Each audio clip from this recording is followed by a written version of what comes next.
certainly everyone here at the State Department. Welcome aboard. Today, under President Trump's leadership and at the direction of Secretary Rubio, we are reversing decades of bloat and bureaucracy at the State Department.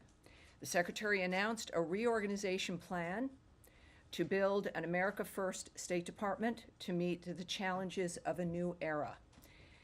He has issued the following statement on the plan, which you can get at State Department DEPT, or how is it, .gov?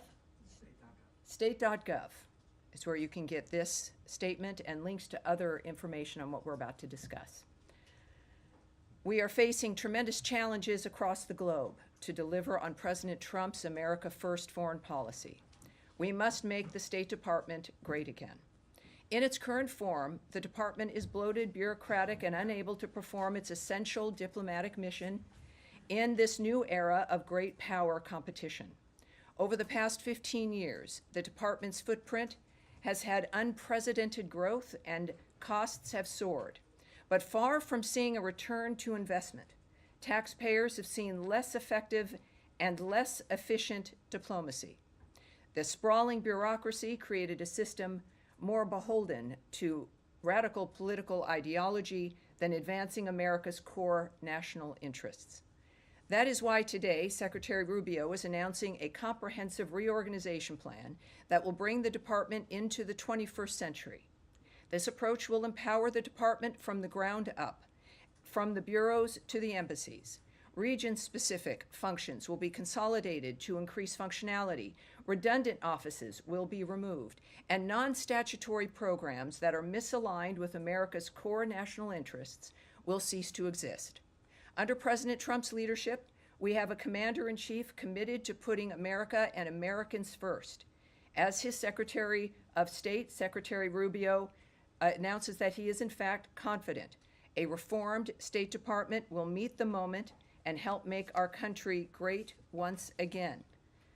So the bottom line here is that these sweeping changes will empower our talented diplomats to put America and Americans first. Just on the hiring freeze and the way that this affects the folding in of USAID to the State Department, how, given the fact that these people are not considered State Department employees, what opportunities, if any, are going to be given to them to be able to reapply or not for their position? Sure. First of all, the USAID fold-in, that in a way is kind of the genesis of this, right? We knew that was going to happen. USAID was going to become a part of the State Department. And in this framework, what you'll see, and it makes, I think, perfect sense, and people seeing this will see that it makes sense, is that instead of this monolithic entity that was, its own object in Washington, D.C., making decisions about aid and where the money would go, the usual experience, and I've experienced this with the Secretary's travels and his conversations with the leaders and also our own embassy and consulate staffs, is that you would have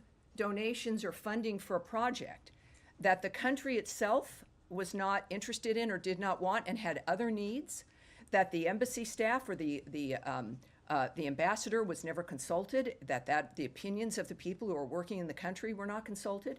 So they would see money going into a nation, as an example, put in to fund something that was even, in some cases, detrimental to the nation that we were working with, or opposed by an ambassador, and yet there was no input and no action.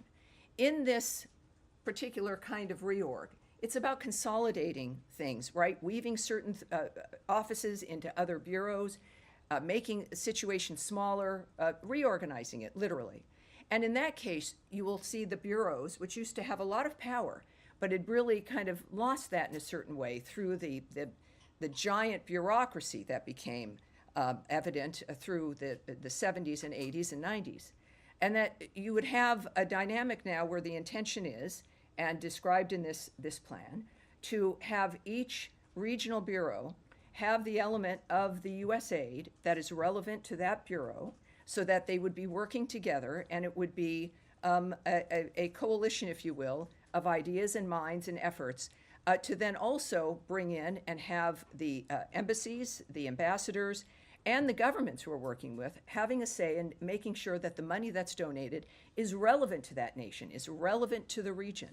And that's what will be, that's where USAID essentially is going, is into positions where, as I've mentioned to you, as we were doing our review of USAID is don't mistake a change for being something that, for indicating something is gone or missing. That it was never about us abandoning our commitment to funding to any kind of life-saving efforts or our work with other nations in assisting them.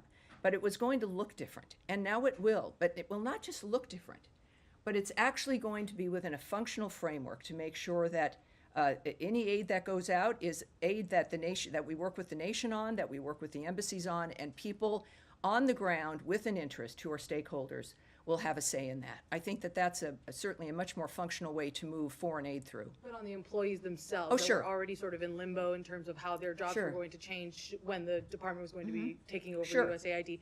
Are those employees going to have the opportunities to apply for other positions? How many Well, people? some will. So again, this is a proposal. This obviously could change. But as you have offices that are cut, or even some bureaus that were set up for a specific situation that end up being cut entirely, that you will have people who then, foreign service officers, the career workers, et cetera, being able to apply for something else. So these are, it's a dynamic where you've got a certain number of open seats that exist, and then people who, of course, will then be out of the seat where they were if, in fact, their office is cut or even folded in to another bureau. So these are, again, this is, again, a roadmap, and it's a dynamic, whereas we've said in the past certain dynamics where people, and this is new for me as somebody who's never worked for government, very much in a way like the military, where you can be working for the State Department, working in a specific, let's say, embassy overseas, and then that job ends, and then you come home and you get slotted into a new job. That, I think, for the American people, maybe for large corporations, that makes sense. But that's how it works here, when, of course, that's possible. So that is possible, and we will clearly watch that as it plays out. I know this came up on different settings. Just want to make sure.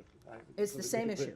Yes, to Okay. get you on the record that this will not impact whatsoever when it comes to the department's reports on different issues like human rights, which appears to be Well, delayed. look, I can't, I'm not going to speculate on whatsoever impact on how a report is issued, when it's issued, the content of the report, the nature of how our discussing human rights is done. I will not, all of that would require speculation here, beyond, I think, the reorganization report. And my second question, I know that I can say a spokesperson's role will be promoted. Congratulations on that. But I want to understand with the GEC, closure of GEC recently. GEC, Global yes. Engagement Center. Yes, no, And- that's a very and good also- question, yeah. And also, eliminating some of the fundings, like, grants to Moldova to fight against Well- the Russian disinformation. Is the issue of Russian disinformation or Chinese disinformation, is this something that you are concerned about, or are you out of business of combating it? Well, it's obvious that everyone's concerned about interference in elections. None of us want that, but of course, the specifics of how a reorganizational roadmap is not going to, I'm not going to be able to answer the question about how that would be affected, of course. And your other question was? Chinese and Russian disinformation. No, there was a different one. And your office will be promoted? Well, it's moved, yeah, and this is, I think, again, a bit in the weeds for the people at home. I mean, there's an organizational chart. My office is now answerable to the secretary, which, of course, all of you probably already presume that, if that's true. But now technically, it sits within that umbrella. So nothing has really changed in that regard, except it's a little bit more specific and obvious when it comes to the nature of my work. Can we come back to later on Ukraine? Well, forgive me, I'm going to move on. I was also going to answer your first question, which GEC. the GEC. Thank you. He remembered. In fact, that's a good question, because things beyond this roadmap will also happen. That bureau has been eliminated. Things will change in the State Department separate from this roadmap. That bureau, which had been ordered to be removed last fall, what they did is they changed its name and moved people around. And so that, of course, by eliminating that bureau at $50 million a year, perfect example, that worked to censor the American public. That is not certainly the vision of the Trump administration or the American people who put him in office. So yes, that bureau is gone. It is really gone this time, and the American people are better off for it. Could just briefly, the Secretary on Friday said that essentially that we're going to see within days whether it's his exact words, whether it's possible to go forward with negotiating an end to the war. Is that something that General Kellogg is going to be looking at now? Is this really the time? Well, what we all look to is President Trump's approach. President Trump has expressed optimism about what's possible. And of course, he has great envoys and a great Secretary of State who's been moving through to determine if that is in fact the case. President Trump wants this to be solved diplomatically. Obviously, he does not, and does not believe, like when it comes to certainly Ukraine and Russia, they've said multiple times, both of the Secretary and the President have said that this cannot be won militarily. And so they want diplomacy to work. The Secretary said a few weeks ago at NATO that it was a few weeks where we would determine as we look to Russia based on their actions, not their words. And of course now a few weeks have gone by and we are in London, and I think it's about what will be reported, which we will know soon. But then that is also the good news about being the Secretary of State, is that he is the one who sees everything, can make the assessment of everything that's on the ground.